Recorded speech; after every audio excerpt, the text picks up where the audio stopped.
안녕하세요. 갈릴교회 김혜경 목사입니다. 이번 가을학기 신앙 강좌를 개설하게 되었습니다. 제가 준비한 과목은 크리스천 베이직이라고 정해봤습니다. 우리가 하나님을 믿는다고 하면서 또 교회 생활, 신앙 생활 하면서 하나님에 대해서 또 예수님에 대해서 성령님에 대해서 과연 얼마나 잘 알고 있을까요? 나는 막연하게 안다고 생각하는데 누가 그것에 대해서 내가 만든 하나님에 대해서 이야기해보라고 하면 소개해보라고 하면 정확하게 잘 이야기하고 설명해 줄 수 있는 분은 별로 없는 것 같아요. 그래서 제가 이번에 준비한 강좌에는 기독교의 아주 기본적인 개념들을 알 수 있도록 그렇게 준비해 봤습니다. 10주 동안 우리가 알아보게 될 10가지 주제는, 첫 번째는 하나님은 누구신가, 또 인간은 누구인가, 인간된 나는 하나님 앞에 어떠한 존재인가, 또 하나님께서 보내신 아들 예수 그리스도는 어떤 분이신가, 또 우리와 늘 함께 하시고 우리를 돕고 계시는 성령님은 어떤 분이신가, 또 우리가 늘 읽고 하나님의 말씀으로 알고 있는 그 성경은 무엇인가, 또 기도, 우리가 늘 기도하지만 기도는 과연 어떻게 해야 되는 거고 어떻게 하나님께 올려드려야 하는 것일까, 또 7번째는 교회에 대해서, 또 8번째는 예배, 우리가 어떻게 진정으로 하나님께 거룩한 산 제사를 드릴 수 있을지에 대해서, 그리고 9번째는 크리스천의 교회 생활, 그리고 10번째는 크리스천의 가정 생활에 대해서 알아보려고 합니다. 제가 준비한 강의는 제가 만든 강의는 아니고요. 이재철 목사님께서 쓰신 책을 바탕으로 제가 다시 한번 쉬운 말로 여러분에게 설명해 드리는 정도라고 생각하시면 되겠습니다. 저와 함께 10주 동안 즐거운, 또 그리고 하나님을 더 잘 알아가는 그 즐거움을 느끼는 여러분들이 될 수 있기를 간절히 소망합니다. 그래서 저기 화면에 작은 글씨 보면, 그리스도인으로서 알아야 할 것을 바르게 알아 그리스도와 함께 새로운 삶을 살고자 하는 모든 이들을 초대합니다. 이렇게 제가 초대의 글을 썼습니다. 그리스도와 함께 새로운 삶을 살고자 하는 모든 성도님들이 10주 동안 저와 함께 할 수 있기를 간절히 소망합니다. 1과는 하나님은 누구신가에 대해서 이야기해 보려고 합니다. 우리가 믿는 하나님, 내가 믿는 하나님, 나를 부르신 하나님을 아는 것은 그리스도인들이 해야 할 첫 번째 의무입니다. 그런데 그것이 그렇게 간단하지만은 않아요. 하나님을 알아간다는 것이 보통 쉬운 일이 아니라는 얘기죠. 왜냐하면 우리 인간은 육체를 지닌 사람이고, 하나님은 우리 눈에 보이지 않는 영이신 분이기 때문에 우리가 육체를 가진 인간이 영이신 하나님을 온전히 알아가는 것은 불가능합니다. 또 한 가지, 하나님께서는 영원하신 하나님이신데 우리 인간은 유한한 인간이잖아요. 그래서 유한한 인간이 영원한 하나님을 알아가는 것 또한 그게 쉬운 일이 아니라는 겁니다. 그리고 또 빛이신 하나님을 어둠인 인간이 알아갈 수 있다는 것 자체가 어떻게 보면 불가능한 일일 수도 있을 것입니다. 눈이 보이지 않는 사람이 코끼리를 어떻게 이해할까요? 아마도 코끼리의 다리를 만진 사람은 코끼리는 기둥과 같다라고 생각할 것이고, 코끼리의 등을 만진 사람은 코끼리는 넓은 널빤지와 같다라고 그렇게 아마도 이해할 겁니다. 우리가 아무리 하나님을 이 모양 저 모양으로 알아간다고 할지라도 우리가 이야기하는 하나님은 하나님의 일부분일 수밖에 없습니다. 그래서 내가 아는 하나님이 전부인 것이냐 착각해서는 안 됩니다. 그래서 우리는 하나님께서 가르쳐 주신 방법이 있거든요. 하나님을 알아갈 수 있는 방법. 그것은 성경을 통해서 알아갈 수 있고, 또 성령님의 도우심을 통해서 우리가 하나님을 알아갈 수 있습니다. 그래서 우리는 하나님 알아가는 거에 있어서 게을리하면 안 됩니다. 그래서 토마스 성인은 이런 말을 했대요. 하나님이 누구신지 알 수 없음을 잊지 말라. 이것이 하나님에 대한 최후의 인간 지식이다. 어떻게 보면 하나님은 절대 인간이 알 수 없는 그런 존재이시라는 것이죠. 그리고 제가 소개한 이 이재철 목사님의 책에서는 이렇게 쓰셨어요. 하나님을 다 알았다는 자만에 빠지는 그 순간이야말로 우리가 하나님께로부터 가장 멀리 떨어져 있음을 잊어서는 안 된다라고 이렇게 책에 쓰셨습니다. 그래서 우리는 오직 겸손한 마음으로만 하나님을 알아가야 합니다. 내가 조금 알았다고 해서 내가 아는 하나님이 전부야, 당신이 아는 하나님은 아니야 라고 절대 그 누구에게도 이야기해서는 안 된다는 것입니다. 그러면 우리가 하나님을 어떻게 알아갈 수 있을까? 첫 번째로 창세기를 중심으로 해서, 성경에 나온 창세기를 중심으로 해서 하나님이 어떤 분이신지 알아가 보려고 합니다. 첫 번째로 하나님은 창조주 하나님이십니다. 하나님은 창조주 하나님이시다. 성경의 제일 첫 구절은, 첫 장은 창세기이죠. 근데 창세기 1장의 1절 말씀, 첫 구절은 우리가 다 아는 것처럼 태초에 하나님이 천지를 창조하시니라, 이렇게 간단한 네 단어로 이렇게 되어 있습니다. 이 단어를 이해할 수 없는 사람은 아무도 없죠. 태초에 하나님이 천지를 창조하셨다. 아, 그래. 하나님께서 천지를 창조하셨어. 그런데 조금만 더 깊게 들여다보면 우리가 과연 그 의미를 100%다 이해할 수 있을까요? 조금만 더 깊이 생각해 봅시다. 태초에 라고 할 때, 그럼 그 태초는 과연 언제일까요? 몇만 년 전일까요? 몇 억만 년 전일까요? 우리는 그것을 정확하게 언제라고 이야기할 수 없죠. 그냥 막연하게 태초에, 처음에, 그냥 이 정도로 이해할 수밖에 없는 것입니다. 또 그 다음 말씀이 하나님이 라고 되어 있는데, 그럼 하나님은 과연 누구신가요? 우리가 하나님에 대해서 온전히 알 수 있을까요? 제가 이미 말씀드린 것처럼 우리의 지식으로, 우리의 능력으로는 하나님을 온전히 알 수 없습니다. 또 세 번째로 천지를 이렇게 적혀 있는데, 천지가 얼마나 큰지, 얼마나 거대한지 우리는 그것을 알 수 있나요? 인간이 관측한 가장 먼 별이 2억 광년 먼 곳에 있다고 합니다. 그러면 과연 그곳이 우주의 끝이라고 우리가 단정지어서 말할 수 있을까요? 아마도 그 이후에도 우리가 알 수 없는 우주가 아주 넓게 펼쳐져 있을 것입니다. 그렇게 생각한다면 이 천지를 우리는 절대로 어디서부터 어디까지인지 알 수 없다는 겁니다. 그리고 마지막으로 창조하시니라 라고 되어 있는데, 창조라는 것은 없는 것에서 무엇을 만들어내는 겁니다.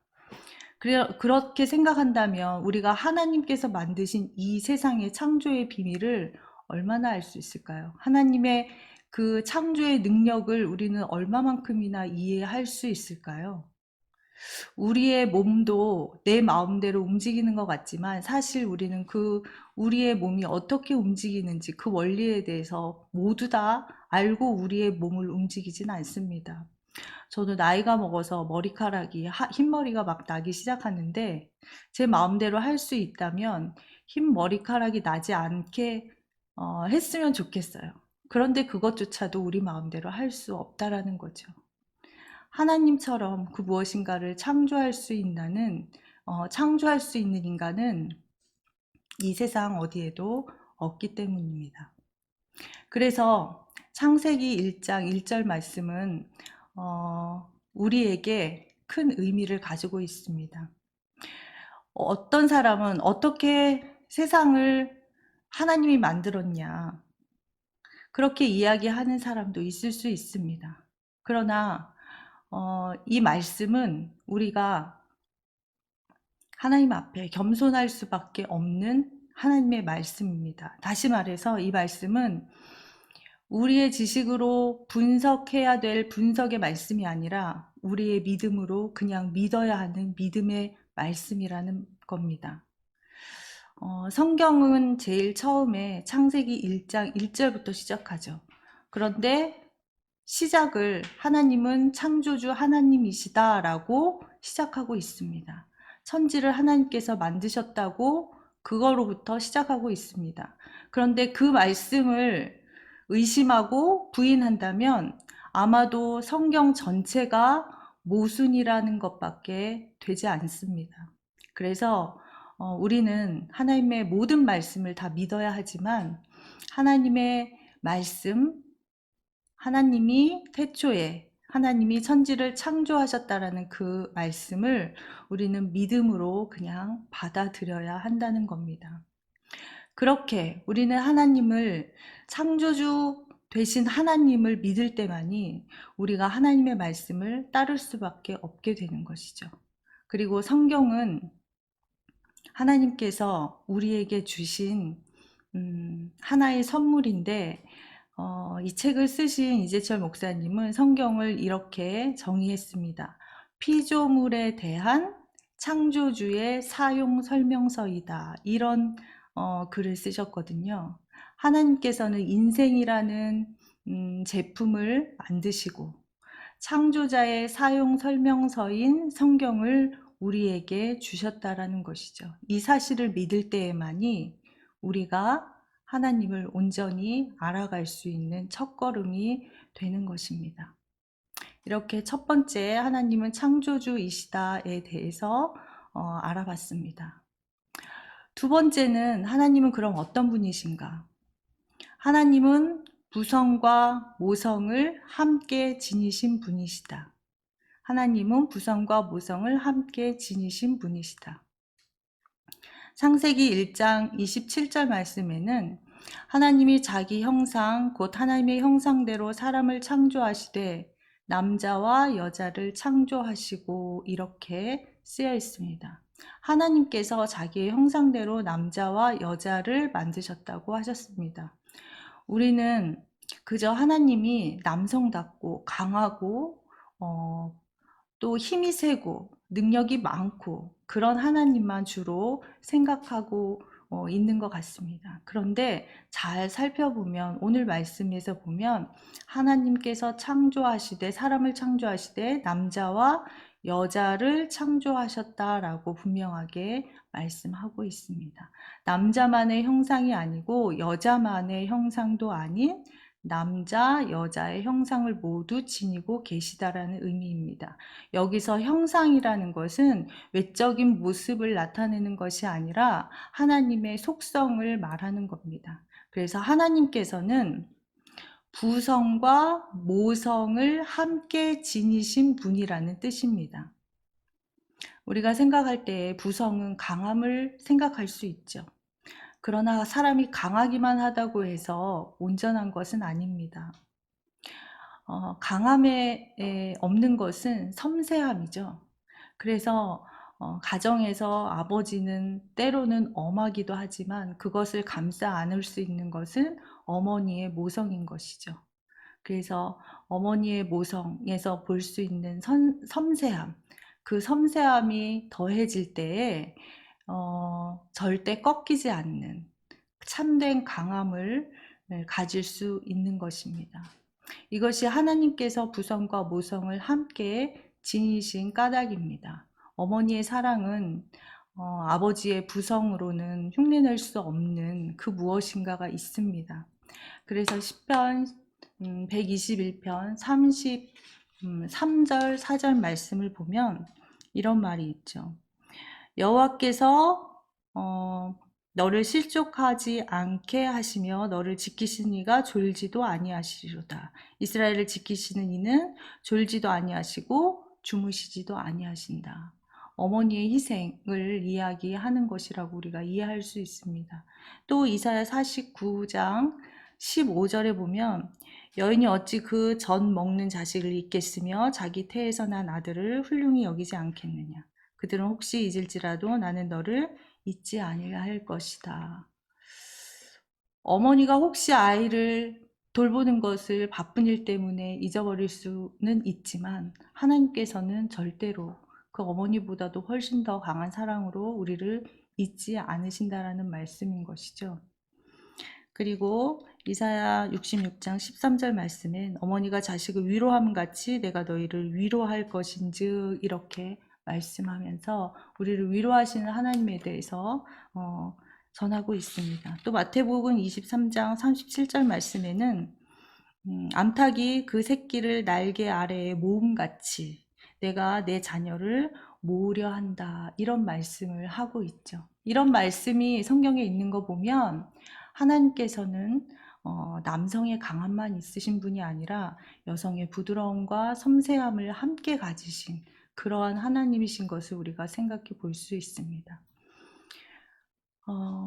모성을 지닌 하나님이시기 때문에 우리는 성자 하나님께서 나를 살리시기 위해서 당신의 몸을 희생하면서까지 어머니가 자식을 위해서 희생한 것처럼 그렇게 희생하면서까지 우리를 위해서 십자가를 지신 것임을 생각해 볼 수 있습니다. 우리가 연약함에도 굳세게 일어설 수 있는 것은 모성으로 끊임없이 채우시는 하나님이 우리 하나님이시기 때문입니다. 그래서 하나님의 모성이야말로 인간을 향한 최대의 선물이고 은총인 것을 우리가 믿어야 합니다. 다음으로 세 번째 하나님은 복 주시는 분이시다. 하나님은 복 주시는 이시다. 창세기 1장 27절 28절 말씀에 하나님이 자기 형상 곧 하나님의 형상대로 사람을 창조하시되 남자와 여자를 창조하시고 하나님이 그들에게 복을 주셨다라고 기록하고 있습니다. 또 창세기 5장 1절 2절 말씀에는 하나님이 사람을 창조하실 때에 하나님의 모양대로 지으시되 남자와 여자를 창조하셨고 그들이 창조되던 날에 그들에게 복을 주시고 그들의 이름을 사람이라 일컬으셨더라 이렇게 우리에게 전하고 있습니다. 무엇이든지 첫 번째는 중요하죠. 가정에서도 첫째에 대한 애정과 관심은 조금 더 남다른 것 같습니다. 하나님께서 인간을 만드시고 가장 첫 번째로 하신 일이 무엇이냐? 그것은 인간에게 무엇을 주셨다는 겁니다. 무엇을 주셨냐? 복을 주셨다는 것이죠. 이 말씀을 통해서 우리는 하나님께서는 복 주시기를 즐겨 하시는 분인 것을 알 수 있습니다. 복이라고 생각하면 우리는 복, 예수 믿는 사람들이 복, 이렇게 생각할 수 있습니다. 그런데 책을 쓰신 이재철 목사님께서는 복을 이렇게 정의하셨습니다. 복은 피조물에 대한 하나님의 애프터 서비스다. 이해하시나요? 피조물에 대한 하나님의 애프터 서비스다. 비싼 물건일수록 애프터 서비스가 철저하죠. 그래서 하나님께서는 너무도 귀한 인간을 만드시고 하나님께서 우리의 인생을 잘 이끌어갈 수 있도록 애프터 서비스 하시는데 그렇게 하는 것이 바로 하나님께서 우리에게 복을 주시는 거라는 이야기입니다. 복을 구하는 것 자체가 그래서 나쁜 것은 아닙니다. 우리는 그것을 복을 구하는 것을 기복이라고 하죠. 그런데 이 하나님의 복을 구하는 것 자체를 부정하는 것은 인간이 하나님의 피조물인 것을 부정하는 것입니다. 무슨 이야기냐 하면 하나님, 저는 하나님께로부터 지음받은 존재예요. 그래서 저는 하나님 없이는 살 수 없어요. 하나님, 저에게 복을 주세요. 그렇게 하는 것은 잘못된 것이 아니라는 것이죠. 그럼 우리가 잠깐 생각해 보아야 할 문제가 있습니다. 여기서 하나님의 복을 구하는 것은 잘못된 것이 아닌데 기복주의 신앙은 잘못됐다라는 겁니다. 그것은 무슨 이야기냐? 하나님이 아닌 복 그 자체를 목적으로 삼는 것. 그것이 바로 기복주의입니다. 복을 하나님의 애프터 서비스라고 이야기했는데 이런 비유를 들을 수 있을 것 같습니다. 자동차를 사놓고 애프터 서비스를 받기 위해서 차고에 가만히 두고 그저 애프터 서비스만 기다리는 것이죠. 자동차의 목적은 타고 다니는 겁니다. 사람을 편리하게 하는 것인데 그것은 하지 않고 그저 애프터 서비스를 잘 받기 위한 것으로만 세워둔다면 그렇게 어리석은 일은 없는 것이죠. 그래서 우리는 하나님의 복을 구해야 하는 것은 맞는데 그 복을 목적으로 해서는 안 된다는 것입니다. 그러면 우리가 구해야 할 것은 무엇인가? 우리는 복 자체를 목적으로 삼는 것이 아니라 우리에게 복 주시는 하나님을 사랑해야 한다는 겁니다. 그래서 우리가 하나님의 영광을 위한 삶을 살게 될 때에 인간의 목적은 복이 아니라 그 목적을 이루기 위한 수단으로 하나님의 은총으로 받는 복을 구해야 하는 것입니다. 그래서 하나님은 우리에게 복 주시기를 원하시는 분이다라고 그렇게 말씀드립니다. 네 번째는 하나님은 훈련시키시는 분이시다. 하나님은 우리를 훈련시키시는 분이시라는 거죠.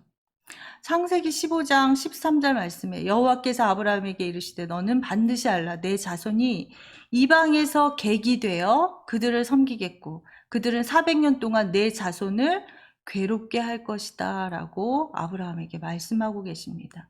이 말씀을 전하실 때가 언제냐? 아브라함이 아직 그의 자식을 낳기도 전에 이스라엘이라는 민족을 꿈꾸기도 전에 하나님께서는 이스라엘 민족에 대한 미래를 예언하셨습니다. 그러면 선택된 이스라엘의 민족, 하나님의 백성들이라면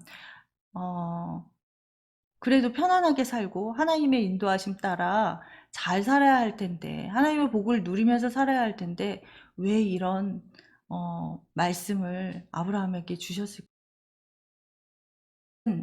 하나님의 백성은 하나님을 사랑하는 하나님의 자녀는 반드시 성숙하고 훈련되어진 그러한 아름다운 신앙을 가져야 하기 때문입니다. 하나님께서는 사랑하는 자녀를 반드시 훈련시키시는 분이십니다.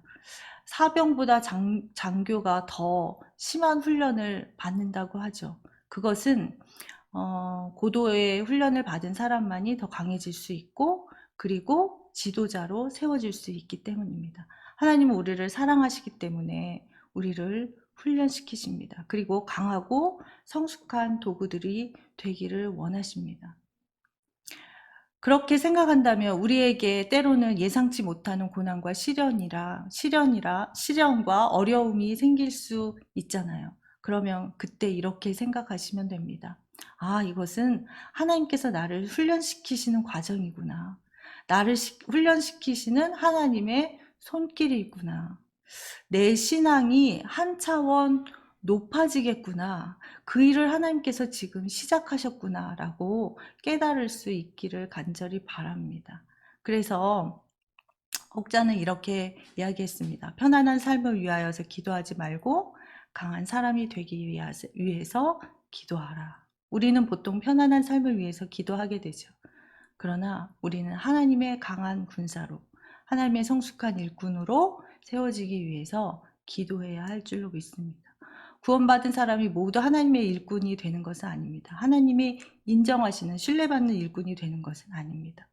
끝까지 하나님의 훈련을 잘 감당할 때에 신뢰받는 일꾼이 될 수 있다는 것이죠.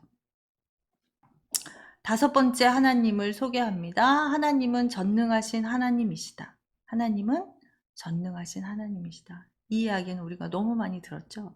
창세기 17장 1절 말씀 보겠습니다. 아브라함이 99세 때에 여호와께서 아브라함에게 나타나서 그에게 이르시되 나는 전능한 하나님이라. 너는 내 앞에서 행하여 완전하라. 나는 전능한 하나님이다. 이렇게 말씀하셨습니다. 이 말씀은 인간에게 하나님께서 당신의 속성을 최초로 계시해 주신 말씀입니다. 나는 전능한 하나님이다 라고 말하는 그 속에는 나는 전능한 하나님이고 너희는 유한한 존재이다.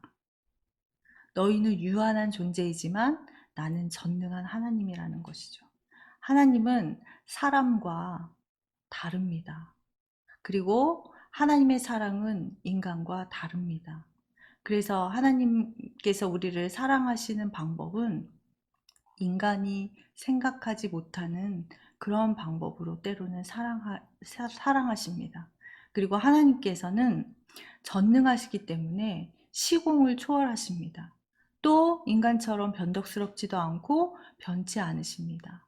그리고 인간은 사랑을 주었다가 때로는 빼앗았다가 그렇게 하지만 하나님의 사랑은 완전한 하나님의 사랑입니다. 하나님께서는 하지 못하는 것이 하나도 없으신 분이라는 거죠.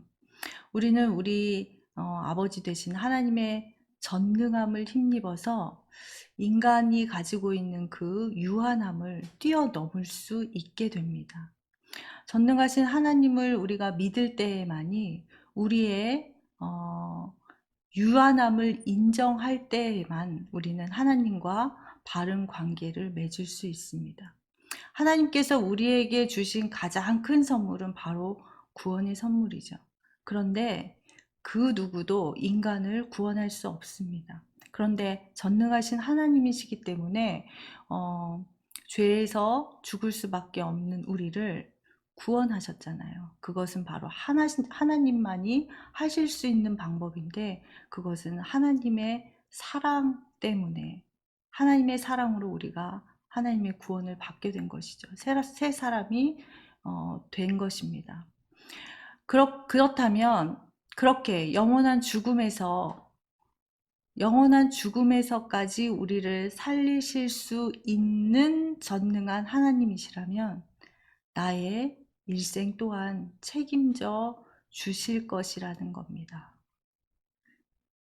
할 수 없는 것, 우리가 상상할 수 없는 것도 하셨는데 우리가 상상하는 것은 하시지 못할 리가 없다는 것이죠. 아까 우리가 읽은 말씀 창세기 17장 1절 말씀에 나는 전능한 하나님이라 너는 내 앞에서 행하여 완전하라 이렇게 말씀하고 계시는데 내 앞에서 행하라 라고 말씀하신 뒤에는 이러한 뜻이 있습니다. 하나님께서 내 뒤에서 백그라운드 되어 주시겠다라는 겁니다. 하나님께서 내 힘이 되어 주시겠다는 것이죠. 하나님께서 내 백그라운드가 되어 주실 때 하나님을 힘입어서 우리는 비로소 완전해질 수 있다는 것입니다. 왜냐하면 하나님은 전능하신 하나님이시기 때문인 것이죠. 여섯 번째 다시 한번 볼까요? 여섯 번째, 하나님은 예비하시는 하나님이시다. 하나님은 예비하시는 하나님이시다. 말씀이 조금 긴데요. 함께 보겠습니다. 창세기 22장 13절부터 14절까지 말씀입니다. 아브라함이 눈을 들어 살펴본즉 한 순양이 뒤에 있는데 뿔이 수풀에 걸려 있는지라. 아브라함이 가서 그 순양을 가져다가 아들을 대신하여 번제를 드렸더라. 아브라함이 그 땅 이름을 여호와 이레라 하였으므로 오늘날까지 사람들이 이르기를 여호와의 산에서 준비되리라 하더라. 이 말씀 우리가 다 잘 아는 말씀입니다. 아브라함이 하나밖에 없는 이삭을 하나님께 번제로 드린 사건이죠. 그럴 때 하나님께서 너는 너의 독자 이삭을 나에게 바쳐라 하는 그 하나님의 명령에 아브라함은 순종했습니다. 어떻게 순종할 수 있었을까요? 그것은 아마도 하나님을 온전히 믿었기 때문일 것입니다. 가나안을 이삭에게 줄 것이라는 그 약속을 믿었기 때문이라는 것이죠. 하나님이 이삭을 죽이시지 않을 것이다. 설사 죽이신다 하더라도 하나님의 약속을 위해서는 하나님께서 반드시 이삭을 살리실 것이라는 그 믿음. 그가 믿었던 대로 하나님은 이삭을 죽겨에 내버려 두지 아니하시고 그 뒤에 양을 예비해 두셨죠. 그래서 여호와 이레의 하나님을 오늘 말씀을 통해서 우리가 볼 수 있습니다.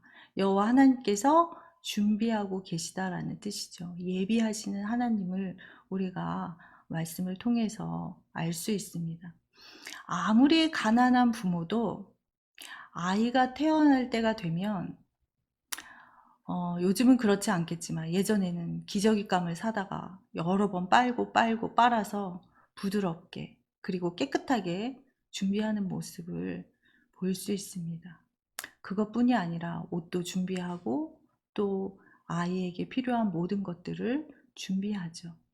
그리고 또 장성하여서 결혼할 때가 되면 혼숙감도 준비하고 여러 가지 준비하는 그런 부모의 모습을 볼 수 있습니다. 하물며 우리를, 나를 죄에서 살리신 하나님께서 나를 위해서 필요한 모든 것을 미리 준비하고 계시지 않겠습니까? 아무것도 보이지 않는다고 근심하지 마십시오. 손에 잡히는 것이 없다고 절망하지 마십시오. 시공을 초월하시는 전능하신 하나님께서 내가 생각하기도 전에 또 내 생각보다 훨씬 좋은 것으로 나를 위해서 예비해 두고 계십니다. 하나님의 때에 그것을 주시기 위해서 지금도 하나님께서는 많은 사건을 우리 가운데 연출하고 계시고 많은 사람을 감동시키고 계십니다. 우리가 해야 할 것은 먼저 그의 나라와 의를 구하는 것입니다. 하나님과 바른 관계를 먼저 가져야 한다는 것이죠. 그래서 때가 되면 여호와 이레의 하나님께서 나를 위해서 예비하신 것을 한치의 오차도 없이 우리 가운데 선물로 주실 줄로 믿습니다. 7번째, 하나님은 언제나 함께 하시는 하나님이시다. 하나님은 언제나 함께 하시는 하나님이시다. 이 말씀이 얼마나 우리에게 위로가 되는지 모릅니다. 창세기 28장 15절 말씀 함께 보겠습니다. 내가 너와 함께 있어 내가 어디로 가든지 너를 지키며 너를 이끌어 이 땅으로 돌아오게 할지라. 내가 내게 허락한 것을 다 이루기까지 너를 떠나지 아니하리라. 아무리 자식을 사랑해도 우리가 언제나 그 자식과 함께 할 수는 없습니다. 아픈 아이를 학교에 보내고 나서 엄마가 그 아이를 계속해서 돌봐주고 싶지만 우리는 그럴 수 없죠. 왜냐하면 우리는 시간과 공간을 제약을 받는 인간이기 때문입니다. 그런데 하나님께서는 시간과 공간을 초월하시는, 제약을 받지 않으시는 아까 말씀드린 전능하신 하나님이시기 때문에 우리와 언제나 어디서나 영원토록 함께 하실 수 있습니다. 그리고 하나님께서는 졸지도 주무시지도 않는 것이죠. 우리가 우리의 자녀들 걱정하는 그 시간에 해야 할 것은 무엇일까요? 하나님, 저는 여기서 기도하지만 하나님께서 우리의 자녀와 지금 함께 하실 줄로 믿습니다. 함께 해주세요. 그렇게 기도하는 것이 훨씬 더 현명하지 않을까요? 하나님은 그러면 어떻게 함께 하실 수 있을까요? 하나님께서는 우리에게 그렇게 말씀하고 계십니다. 이사야 52장 12절 말씀에 여호와께서 너희 앞에서 행하시며 이스라엘의 하나님이 너희 뒤에서 호위하시리니 너희가 황급히 나오지 아니하며 도망하듯 다니지 아니하리라. 하나님께서 우리 앞에서 행하시고 뒤에서 호위하신다라고 말씀하고 있습니다. 하나님께서는 아까도 말씀드린 것처럼 시공을 초월하시는 분이기 때문에 우리와 늘 함께 하실 수 있는 것이죠. 우리가 저녁이 되면 방이 캄캄할 때 환하게 하기 위해서는 전깃불을 켜죠. 그러면 그 공간, 내가 있는 그 방은 그 전깃불로 인하여서 환하게 됩니다. 그럼 조금 더 나아가 볼까요?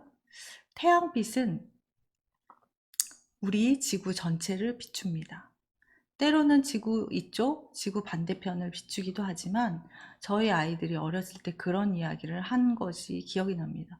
엄마, 햇빛이 자꾸 나를 쫓아와. 이렇게 이야기하더라고요. 햇빛이 쫓아오는 게 아니라 햇빛의 영역이 너무나 커서 우리가 그 안에서 생활하는 것이죠. 그래서 햇빛이 앞, 뒤, 옆 모든 곳에서 환하게 우리를 비출 수 있는 것입니다. 그런데 하나님께서는 이 햇빛보다도 훨씬 더 크신 분이시기 때문에 이 모든 공간을 지배하시는 하나님은 언제 어디서든지 우리와 함께 하실 수 있는 것이죠. 이 세상에서 이 세상에 수십억의 인구가 있어도 영이신 하나님께서는 그 모든 사람을 개별적으로 품고 계십니다. 어느 자매가 이렇게 고백하는 것을 들었습니다. 하나님이 나를 알고 계시다는 게 나는 너무 신기하고 너무 감사해. 그렇게 이야기하는 자매의 고백을 제가 들은 적이 있습니다. 하나님께서는 우리와 항상 함께 하고 계십니다. 우리가 아무리 많은 사람이 있다 할지라도 하나님께서는 우리를 모두 다 개인적으로 일일이 만나주고 품고 계시다라는 것이죠. 그런데 하나님이 이렇게 함께 하시는데 왜 우리에게는 뜻하지 않은 재난이나 불행이나 어려움이 나타날까요? 이렇게 생각해 보시면 어떨까요? 하나님께서 함께 하심을 알았다면, 그것을 믿는다면 내가 혹시 뜻하지 않는 재난이나 불행이나 고난 가운데 있을 때에도 하나님이 지금 나와 함께 하시기 때문에 이것은 나에게 불행일 리가 없다. 요셉은 많은 고난을 당했습니다. 그런데 그 고난 가운데 하나님이 함께 하시지 않으셨을까요? 그 고난 가운데서도 하나님은 요셉과 함께 하셨습니다. 그렇게 생각한다면 하나님이 함께 하시는데도 나에게 그러한 안 좋은 일이 일어났다면 그것은 나에게 불행일 리가 없다. 나를 사랑하시는 하나님이 하나님의 방법으로 나를 새롭게 빚는 더 좋은 방법을 우리에게 주신 것이 아닐까 생각해 보아야 합니다. 욥은 고난을 통해서 많은 것을 잃었지만 욥의 고난 이후에 그는 더 크고 아름답게 세우시는 하나님의 은총을 입었습니다. 요나는 물고기 뱃속에서도 너무도 고통스러운 시간을 보냈지만 그 이후에 요나는 하나님께서 그가 있어야 할 자리로 하나님의 인도하심을 받는 하나님의 손길을 그가 경험했습니다. 그래서 우리가 잘 아는 시편 23편 4절 말씀에 내가 사망의 음침한 골짜기로 다닐지라도 해를 두려워하지 않을 것은 주께서 나와 함께 하심이다. 주의 지팡이와 막대기가 나를 안위하시나이다. 다윗은 이렇게 고백하고 있습니다. 사망의 골짜기가 곧 하나님의 구원의 막대기를 경험할 수 있는 것, 하나님의 구원의 지팡이를 경험할 수 있는 은총의 골짜기가 되었던 것이죠. 그래서 하나님은 왜 우리를 이렇게 어렵게 하시나 때로는 생각할 수 있지만 이사야 55장 8절 9절 말씀을 보면 이는 내 생각이 너희의 생각과 다르며 내 길은 너희 길과 다름이라. 또 9절 말씀에는 하늘이 땅보다 높음 같이 내 길은 너희의 길보다 높으며 내 생각은 너희의 생각보다 높다라고 하나님께서 말씀하고 계십니다. 하나님의 생각은 우리와 다릅니다. 우리가 감히 하나님의 생각을 쫓아갈 수 없습니다. 언제나 우리와 함께 하시는, 나와 동행하시는 그 하나님을 믿고 또 나와 다르신 그 전능하신 하나님, 그 분을 인정함으로 받아들이는 것이 바로 순종이고 믿음인 것이죠. 그 함께 하시는 하나님을 믿고 하나님께 늘 순종하며 나아갈 수 있기를 간절히 소망합니다. 여덟 번째는 하나님은 져주시는 하나님이시다. 조금 생소하시죠? 하나님은 져주시는 하나님이시다.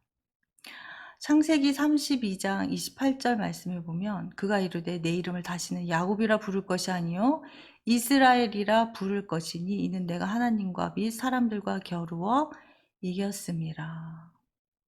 야복 나루에서 야곱은 밤새도록 어떤 사람과 씨름했습니다. 그리고 그 사람과 씨름하던 사이에 허벅지 관절이 어긋나는 그런 일이 있었죠. 그런데 야곱과 밤새 씨름한 그 사람은 누구였을까요? 바로 하나님이십니다. 그래서 야곱은 그곳을 브니엘이라 했습니다. 그건 곧 하나님의 얼굴이라는 뜻이거든요. 야곱이 하나님을 이기고 이스라엘이라는 새로운 이름을 받았습니다.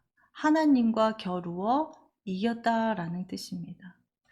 야곱은 어떻게 하나님을 이길 수 있었을까요? 야곱이 엄청나게 힘이 세서 하나님을 이겼을까요? 그것은 바로 하나님이 저어주셨기 때문입니다.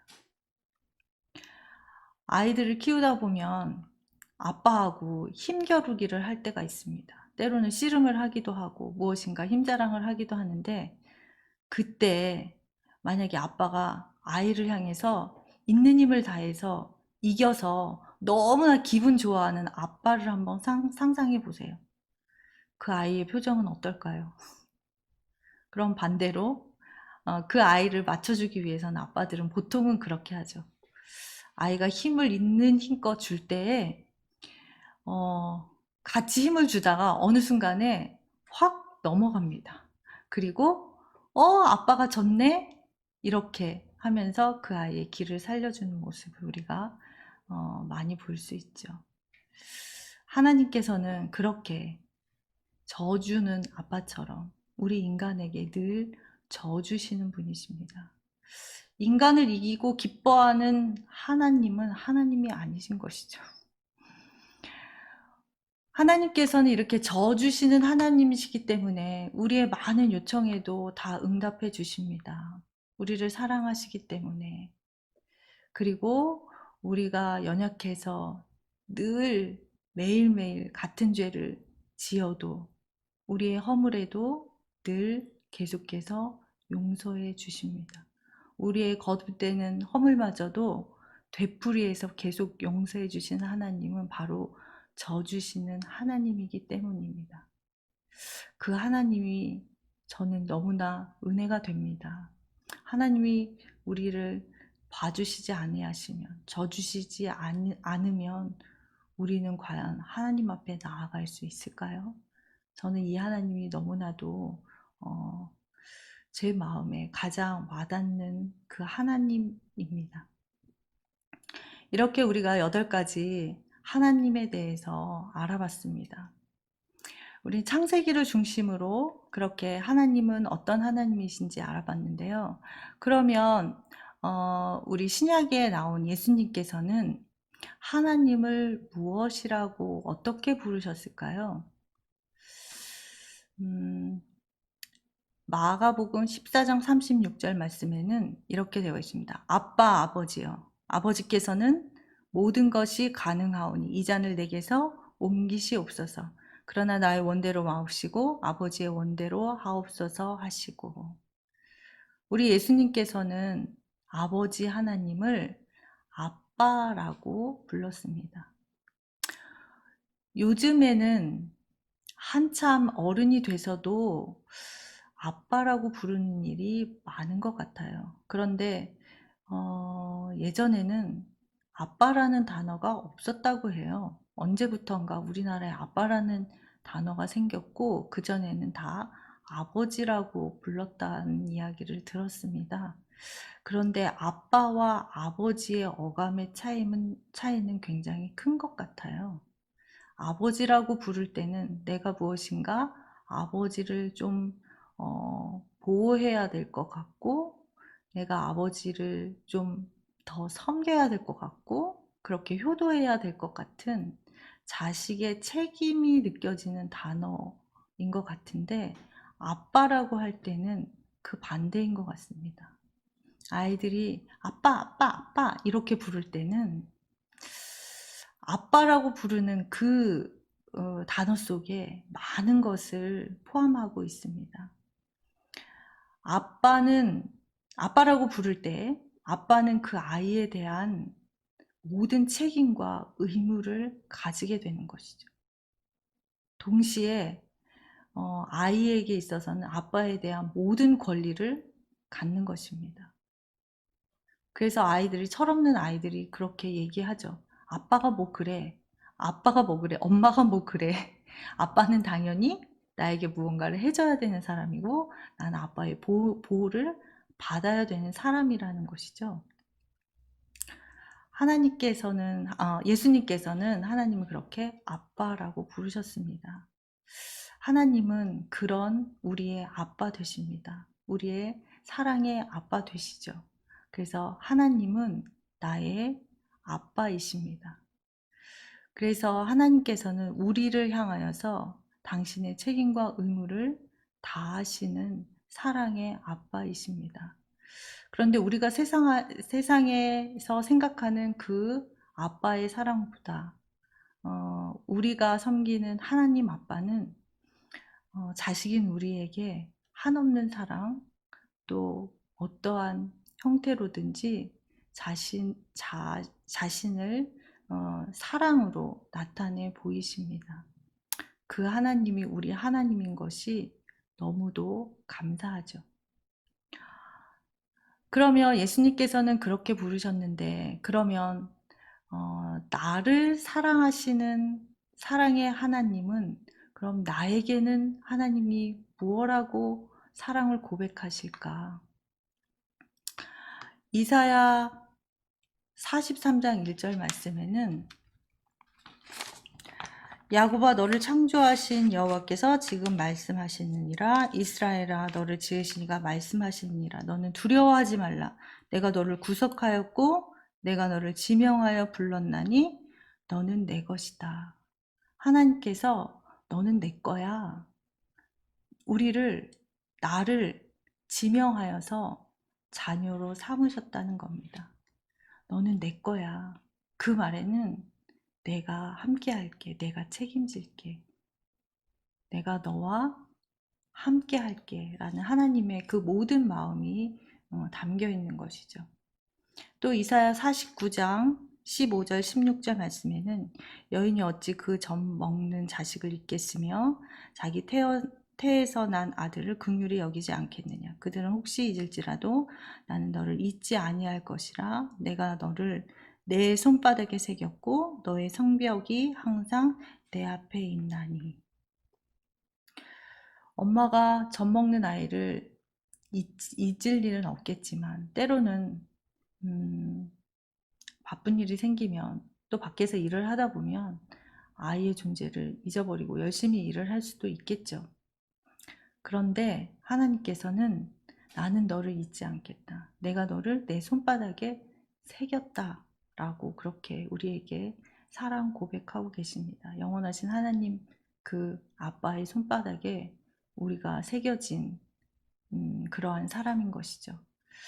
또 이것을 넘어서 스바냐 3장 17절 말씀에는 너의 하나님 여호와가 너희 가운데 계시니 그는 구원을 베푸실 전능자이시라.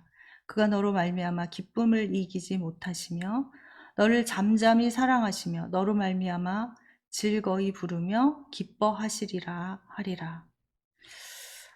하나님께서 나로 인하여서 기쁨을 이기지 못하신대요. 이렇게 죄 많은 인간이 뭐가 예쁘다고 기쁨을 이기지 못하실까요? 저는 처음에 이 기쁨을 이기지 못하는 게 과연 무엇일까 생각해 봤습니다. 그런데 아마도 이런 느낌이지 않을까? 제가 이렇게 깨달았습니다. 우리가 너무도 귀여운 아이를 보면 이런 표현 하시죠. 아우, 정말 깨물어주고 싶다. 깨물어주고 싶다. 그런 표현을 할 때가 있잖아요. 기쁨을 이기지 못하는 것은 아마도 그러한 마음이지 않을까. 그런 생각을 했습니다. 하나님께서는 우리를 그렇게 사랑하신다는 거죠. 또 그리고 어떠한 경우에도 우리를 잠잠히 사랑하시고 또 더 나아가서 나 때문에 노래를 부르신대요. 과연 우리가 그만한 자격이 있을까요? 자격이 없는 우리 때문에 그렇게 하나님께서 기뻐하신다는 그 사실만으로도 우리는 감사의 조건이 넘치는 것 같습니다. 그러면 그렇게 우리를 사랑하시는 하나님을 향한 우리는 어떠한 태도를 가져야 할까요? 하나님께서 우리를 그렇게 사랑하시는데 그럼 하나님께서 우리에게 원하시는 것은 과연 무엇일까요? 우리를 향한 하나님의 소원과 요구는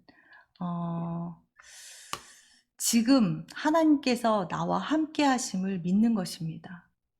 그리고 영원토록 동행해 주실 것을 믿으며 주님과 나아가는 것이죠. 더 쉬운 말로 하면 아빠 하나님을 의지하고 살아가는 겁니다. 그리고 하나님의 백성으로 이 땅에 굳건히 살아갈 것을 하나님께서 우리에게 바라고 계십니다. 오늘 이 시간은 여기까지입니다. 어떠셨습니까? 오늘 제가 하나님에 대해서 8가지 말씀드렸는데 그 중에서 몇 가지가 생각나세요? 나에게 가장 와닿는 그 하나님을 붙잡고 하나님과 늘 동행하며 살아가시는 성도님들 될 수 있기를 소망합니다. 감사합니다.